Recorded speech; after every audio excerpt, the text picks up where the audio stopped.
അനധികൃത സ്വത്ത് സമ്പാദന കേസിൽ CBI അന്വേഷണ ഉത്തരവിനെതിരെ അപ്പീൽ നൽകാൻ KM അബ്രഹാം ഒരുങ്ങിയിരിക്കുകയാണ്. എന്താണ് സാർ ഇതുമായി ബന്ധപ്പെട്ട കൂടുതൽ വിവരങ്ങൾ? അഖില, നമുക്കറിയാവുന്നതുപോലെ ഒരു സർക്കാർ ഉദ്യോഗസ്ഥനെ സംബന്ധിച്ചിടത്തോളം അദ്ദേഹത്തിൻ്റെ വരവിനേക്കാൾ കൂടുതൽ സ്വത്ത് ഉണ്ടാകാൻ പാടില്ല.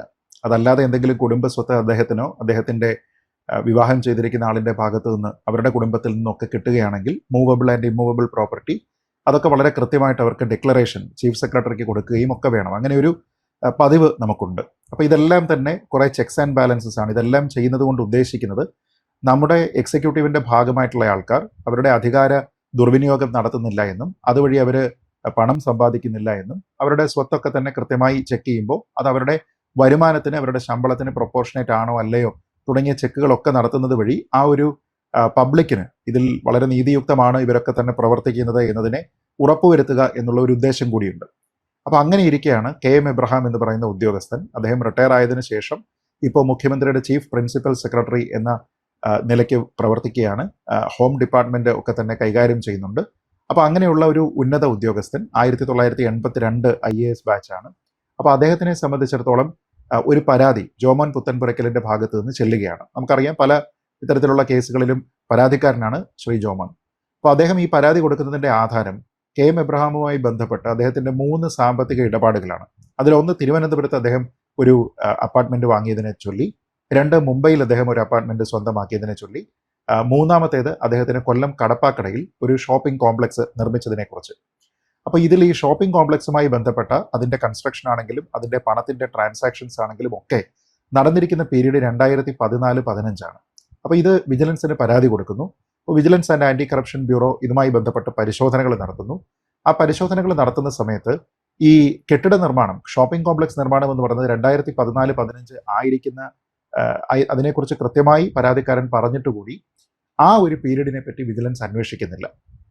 പകരം അവർ ചെയ്യുന്നത് അത്രയും 2000 ജനുവരി 1 മുതൽ 2009 ഡിസംബർ 31 വരെയുള്ള 10 വർഷങ്ങൾ, ഇങ്ങനെ ഈ 10 വർഷങ്ങളിലേക്ക് മാത്രമായിട്ട് ഇവർ അന്വേഷണത്തിനെ ചുരുക്കുകയാണ്.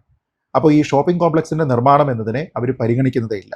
എന്നിട്ട് അവർ ജോമൻ പറഞ്ഞിരിക്കുന്ന രീതിയിലത്തേക്കുള്ള മതിപ്പ് വിലയല്ല ഈ ഫ്ലാറ്റൊക്കെ തന്നെ വാങ്ങിയിരിക്കുന്ന സമയത്തുണ്ടായിരുന്നത്. അപ്പോൾ അന്ന് അദ്ദേഹത്തിന് ആസ്തി എത്രയായിരുന്നു, അതിലെത്രയാണ് അദ്ദേഹത്തിന് ചെലവിനെടുത്തിരിക്കുന്നത്, അദ്ദേഹത്തിൻ്റെ നീക്കിയിരിപ്പ് എത്രയുണ്ടായിരുന്നു, അതിൽ നിന്ന് എത്ര പണമാണ് ഇതിനു വേണ്ടിയിട്ട് മുടക്കിയിരിക്കുന്നത്, എത്രയാണ് ലോൺ തുടങ്ങിയ കുറേയധികം കാര്യങ്ങൾ കണ്ടുകൊണ്ട് അവസാനം vigilance and anti corruption bureau KM എബ്രഹാമിന് അനുകൂലമായിട്ടുള്ള ഒരു റിപ്പോർട്ട് സമർപ്പിച്ചു. അപ്പോൾ ഈ സാഹചര്യത്തിലാണ് ഈ റിപ്പോർട്ട് തെറ്റാണ്, അത് വിജിലൻസ് കോടതി അത് അംഗീകരിച്ചതാണ്, സ്പെഷ്യൽ ജഡ്ജ് അതിനെ അംഗീകരിച്ചതാണ്. അപ്പോൾ അങ്ങനെ വന്നിരിക്കുന്നത് തെറ്റാണ് എന്നും അദ്ദേഹം തെറ്റായ രീതിയിലാണ് പണസമ്പാദനം നടത്തിയിരിക്കുന്നത് എന്നും വിജിലൻസിൻ്റെ അന്വേഷണം പക്ഷപാതപരമായിരുന്നു എന്നും പറഞ്ഞ് ആരോപിച്ചുകൊണ്ട് ശ്രീ ജോമോൻ പുത്തൻപുരയ്ക്കൽ ഇത് ഹൈക്കോടതിയിൽ പോയി ചാലഞ്ച് ചെയ്യുന്നു. അപ്പോൾ അതിൽ നിന്നാണ് ഹൈക്കോടതിയുടെ ഇപ്പോൾ ഒരു വിധി ഉണ്ടായിരിക്കുന്നത്. ആ വിധി വളരെ കൃത്യമാണ്, സ്പഷ്ടമാണ്, യാതൊരു വിധത്തിലുള്ള ആശയക്കുഴപ്പത്തിനും ഒരു സ്കോപ്പും നൽകാത്ത ഒരു വിധിയാണ്. അതിൽ വളരെ കൃത്യമായിട്ട് പറയുന്നുണ്ട്, വിജിലൻസ് വളരെ കൃത്യമായ രീതിയിലത്തേക്കുള്ള അന്വേഷണം ഇതിൽ നടത്തിയിട്ടില്ല. പല കാര്യങ്ങളിലും അവർ കണ്ണടച്ചു. വിജിലൻസ് ഉദ്യോഗസ്ഥന്മാരുടെ എല്ലാം ഉദ്ദേശം എന്ന് പറയുന്നത് ഇതിൽ നിന്ന് വ്യക്തമാകുന്നുണ്ട്. അതായത് KM എബ്രഹാമിനെ എങ്ങനെയെങ്കിലും രക്ഷിച്ചെടുക്കുക എന്നുള്ള ഒരു ഉദ്ദേശം മാത്രമായിരുന്നു. വിജിലൻസിന്റെ ഡയറക്ടർ പോലും ഈ രീതിയിൽ തെറ്റായിട്ടുള്ള ഒരു റിപ്പോർട്ടിനെ അദ്ദേഹം സ്ക്രൂട്ടിനൈസ് ചെയ്ത് വെരിഫൈ ചെയ്തു എന്നത് കോടതിയെ ആശ്ചര്യപ്പെടുത്തുന്നുണ്ട് എന്നാണ് കോടതി പറയുന്നത്. ഇവിടെ നടന്നിരിക്കുന്ന പ്രധാനപ്പെട്ട സംഭവം, അദ്ദേഹം ഈ 2014-15 കാലയളവിൽ കൊല്ലം കടപ്പാക്കടയിൽ ഒരു ഷോപ്പിംഗ് കോംപ്ലക്സ് നിർമ്മിക്കുകയാണ്. അപ്പോൾ ഷോപ്പിംഗ് കോംപ്ലക്സിന്റെ എസ്റ്റിമേറ്റഡ് തുക അല്ലെങ്കിൽ ഇതിന് മൊത്തത്തിൽ ചെലവായിരിക്കുന്ന തുക 2,05,00,000 രൂപയാണ്. അപ്പോൾ അദ്ദേഹം പറയുന്നത് ഇത് അദ്ദേഹത്തിന്റെ സഹോദരന്മാരുടെ പേരിലാണ്, അദ്ദേഹത്തിന് അതിലേക്ക് പണച്ചെലവില്ല എന്നാണ്, അദ്ദേഹത്തിന്റെ നിക്ഷേപം ഒന്നുമില്ല, ബ്രദേഴ്സ് മാത്രമാണ് ഇത് ചെയ്യുന്നതെന്ന് പറയുന്നു. അങ്ങനെയാണെങ്കിൽ അതിനെ സാധുത നൽകുന്നതിന് വേണ്ടി അദ്ദേഹം ഒരു ധാരണാപത്രവും കൊടുക്കുന്നു. അപ്പോൾ ആ ധാരണാപത്രത്തിൽ എഴുതിയിരിക്കുന്നത് KM എബ്രഹാമും അദ്ദേഹത്തിൻ്റെ സഹോദരങ്ങളുമാണെങ്കിലും പണം പൂർണ്ണമായിട്ട് ചെലവാക്കുന്നത് സഹോദരങ്ങളാണ്. KM എബ്രഹാമിന് അതുകൊണ്ട് തന്നെ ഈ വസ്തുവിൽ എന്തെങ്കിലും അവകാശം ഉണ്ടാകണമെങ്കിൽ അദ്ദേഹത്തിൻ്റെ ഷെയർ അവിടെ കൊടുക്കുന്ന സമയത്ത് മാത്രമേ കിട്ടൂ. അപ്പോൾ അദ്ദേഹത്തിൻ്റെ ഷെയർ ഇല്ലാത്ത സ്ഥിതിക്ക് ഇത് പൂർണ്ണമായിട്ടും മറ്റുള്ളവരുടേതാണ്. ഇതാണ് KM എബ്രഹാമിൻ്റെ വാദം. ഇതാണ് വിജിലൻസ് മുഖവിലക്കെടുത്തത്. പക്ഷേ കോടതി തന്നെ പരാതിക്കാരൻ കൊടുത്തിരിക്കുന്ന കാര്യങ്ങളെല്ലാം നോക്കി ഇവിടെ പരിശോധിക്കുകയും വിജിലൻസിന്റെ കണ്ടെത്തലുകൾ കൂടി ചേർത്ത് നോക്കുകയും ചെയ്യുമ്പോൾ ഈ സഹോദരങ്ങൾ ആനുപാതികമായിട്ടുള്ള ഈ പണം ചെലവാക്കിയിട്ടില്ല. അപ്പോൾ ഈ മറ്റ് രണ്ട് സഹോദരന്മാർ ചേർന്നിട്ട് അങ്ങനെ ആയിരുന്നെങ്കിൽ 1,02,00,000 രൂപ വീതം ഇതിൽ ചെലവാക്കണമായിരുന്നു. പക്ഷേ ഇത് നോക്കുമ്പോൾ അവർ അത്രയും പണം ചെലവാക്കിയതായിട്ട് കാണുന്നില്ല. അപ്പോൾ എങ്കിൽ പിന്നീട് ഇത് ആരുടെ പേരിലാണ് എന്ന് നോക്കുമ്പോൾ ബിൽഡിങ്ങിൻ്റെ ഒക്യുപ്പൻസി സർട്ടിഫിക്കറ്റ് ഉണ്ട്, അതിൻ്റെ ബിൽഡിംഗ് പെർമിറ്റ് ഉണ്ട്. ഇങ്ങനെ ഗവൺമെൻറ്റിൻ്റെതായിട്ടുള്ള കുറേയധികം ഡോക്യുമെൻറ്റുകളിൽ ഇതിൻ്റെ തുല്യ നിക്ഷേപവും തുല്യ അവകാശവും KM എബ്രഹാമിനും ഉണ്ട് എന്നാണ് കാണുന്നത്. അതായത് ഇവരിതിൻ്റെ ഒരു പവർ ഓഫ് അറ്റോർണി ഉണ്ട്. പവർ ഓഫ് അറ്റോർണിയിൽ എല്ലാം തന്നെ പറയുന്നത് 3 പേർക്കും തുല്യമായിട്ടുള്ള അവകാശം, 3 പേരുടെയും തുല്യമായ ഇൻവെസ്റ്റ്മെന്റ് എന്ന് വെച്ചാൽ ഏറ്റവും ചുരുങ്ങിയത് 68 ലക്ഷം രൂപ KM എബ്രഹാം ഇതിനു വേണ്ടിയിട്ട് മുടക്കിയിരിക്കണം. ഈ 68 ലക്ഷം രൂപയെ അദ്ദേഹത്തിന്റെ വരുമാനമായിട്ട് പരിഗണിച്ചാൽ അദ്ദേഹത്തിന്റെ ശമ്പളവും അദ്ദേഹത്തിന് അതുവരെയുള്ള 2000 മുതൽ 2015 വരെയുള്ള അദ്ദേഹത്തിന്റെ മൊത്തത്തിലുള്ള ആസ്തി നമ്മൾ പരിഗണിക്കുമ്പോൾ അതിലേക്ക് ഈ 68 ലക്ഷം രൂപ കൂടി ചേർത്ത് കഴിഞ്ഞാൽ അദ്ദേഹത്തിന്റെ വരവിനേക്കാൾ കൂടുതലായിട്ടുള്ള ചെലവാണ്. എന്ന് വെച്ചാൽ അദ്ദേഹത്തിന് സാലറിയിൽ നിന്ന് കിട്ടിയിരിക്കുന്ന ഇൻകം അല്ല ഇവിടെ ചെലവാക്കിയിരിക്കുന്നതാണ്.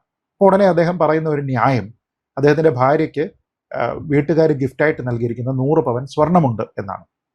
പക്ഷെ അങ്ങനെയാണ് എങ്കിൽ ഈ 100 പവൻ സ്വർണത്തിനെ പറ്റി ഒരിക്കലും അദ്ദേഹം ചീഫ് സെക്രട്ടറിക്ക് മുന്നിൽ ഡിക്ലറേഷൻ കൊടുത്തിട്ടില്ല. എന്ന് വെച്ചാൽ അതിനെപ്പറ്റി അദ്ദേഹം പറയുന്നില്ല, പിന്നീടാണ് അദ്ദേഹം പറയുന്നത് എന്നാണ്. അപ്പോൾ എങ്ങനെ നോക്കിക്കഴിഞ്ഞാലും അദ്ദേഹത്തിന്റെ വരവിന്റെ ഭാഗമായിട്ടുള്ളതല്ല ഇതിലേക്കുള്ള നിക്ഷേപം എന്നത് വളരെ കൃത്യമായിട്ട് വന്നിരിക്കുകയാണ്. ഇതിനെ കണ്ടുകൊണ്ടാണ് കോടതി പറയുന്നത് ഇതിലൊരു കാര്യമായിട്ടുള്ള പ്രശ്നമുണ്ട്. ഈ പ്രശ്നം കൃത്യമായി ഒരാൾക്ക് ഇത് നോക്കിയാൽ മനസ്സിലാകുമെന്നിരിക്കെ വിജിലൻസ് ഇദ്ദേഹത്തിന് വേണ്ടി ഒത്തുകളിക്കുകയായിരുന്നു എന്ന് പറയുന്നത്. അപ്പോൾ വിജിലൻസ് ഈ വിഷയത്തിൽ പൂർണ്ണമായും പക്ഷപാതപരമായിട്ടാണ് പ്രവർത്തിച്ചിരിക്കുന്നത്. നിഷ്പക്ഷമായിട്ടുള്ള നീതിപൂർവമായിട്ടുള്ള ഒരു അന്വേഷണം ഉണ്ടായിട്ടില്ല എന്ന് ആവർത്തിച്ചു പറയുകയാണ്. തന്നെയുമല്ല, ഇത് പരിഗണിച്ചിരുന്ന സ്പെഷ്യൽ ജഡ്ജിനെ പോലും വളരെ പെർവേഴ്സ് ആയിട്ടുള്ള ഒരു വിധിയാണ്, അത് ലീഗലി അൺടെനബിൾ ആണ്, ഒരു നിയമസാധുതയും ഇല്ലാത്ത വിധിയാണ് എന്ന് പറഞ്ഞുകൊണ്ട് അതിനിശ്ചിതമായിട്ട് തന്നെ വിമർശിച്ചിട്ടുണ്ട്. അപ്പോൾ ഇവിടുത്തെ പ്രധാനപ്പെട്ട പ്രശ്നം എന്താണ്?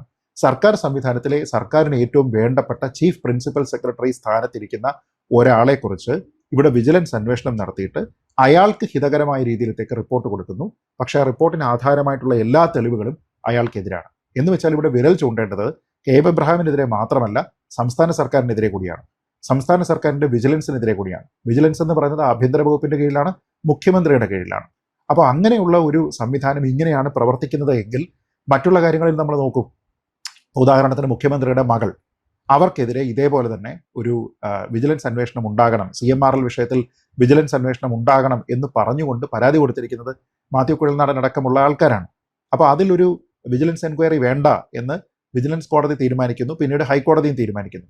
ഞാൻ പറഞ്ഞത് ഇത് അനുവദിക്കപ്പെട്ടിരുന്നുവെങ്കിൽ KM എബ്രഹാം എന്ന് പറയുന്ന ചീഫ് പ്രിൻസിപ്പൽ സെക്രട്ടറിക്ക് ഇത്ര പ്രൊട്ടക്ഷൻ ഒരുക്കിയിരുന്ന വിജിലൻസ് എന്തെങ്കിലും രീതിയിലത്തേക്ക് വീണ വിജയനെ കുറ്റക്കാരിയാക്കുന്ന രീതിയിലത്തേക്കുള്ള തെളിവുകൾ അവർക്ക് കിട്ടിയിരുന്നെങ്കിലും അവർ ഏത് രീതിയിൽ ഇത് എഴുതുമായിരുന്നു എന്നുള്ളതാണ്. എന്ന് വെച്ചാൽ നമ്മുടെ നാട്ടിലെ വിജിലൻസ് പൂർണ്ണമായും പക്ഷപാതപരമായിട്ട് സർക്കാരിന് രാഷ്ട്രീയത്തിന് വഴങ്ങിയാണ് പ്രവർത്തിക്കുന്നത് എന്ന് ഇവിടെ കോടതി നിരീക്ഷിച്ചിരിക്കുകയാണ്. അപ്പോൾ അതിനെതിരെ ഇദ്ദേഹം അപ്പീൽ പോകും എന്നാണ് പറയുക. അദ്ദേഹം ഇപ്പോൾ നിലവിൽ കിഫ്ബിയുടെ നേതൃനിരയിലൊക്കെ തന്നെയുണ്ട്. അതിൽ നിന്ന് അദ്ദേഹം രാജിവെക്കില്ല, അത് പൂർണ്ണമായും മുഖ്യമന്ത്രിയുടെ തീരുമാനമാണ്, അതുകൊണ്ട് ഇനി അപ്പീലിന് പോകുമെന്നാണ്.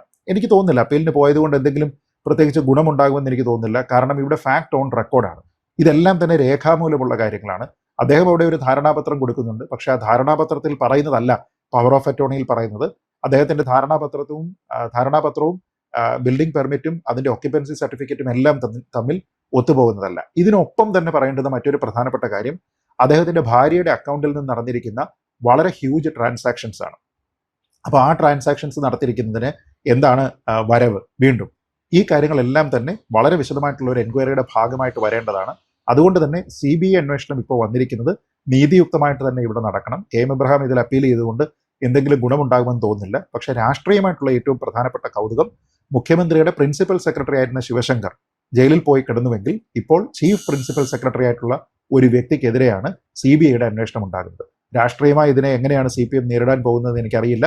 കാരണം ഇതുമായി ബന്ധപ്പെട്ട എല്ലാ രേഖകളും ഇന്ന് പബ്ലിക് ഡൊമൈനിലുണ്ട്. അതുകൊണ്ട് തൻ്റെ സാലറിക്ക് ആനുപാതികമല്ലാത്ത രീതിയിലത്തേക്കുള്ള ധനസമ്പാദനം KM എബ്രഹാമിന്റെ ഭാഗത്ത് നിന്നുണ്ടായിട്ടുണ്ട് എന്ന നിരീക്ഷണം പോലും ഹൈക്കോടതിയുടെ ഭാഗത്ത് നിന്നുണ്ടായിരിക്കുന്ന സാഹചര്യത്തിൽ, അതും രേഖാമൂലം ഉണ്ടായിരിക്കുന്ന സാഹചര്യത്തിൽ സംസ്ഥാന സർക്കാരിന് ഇനി എന്തു പറഞ്ഞു പിടിച്ചു നിൽക്കാനായിട്ട് കഴിയും എന്നറിയില്ല.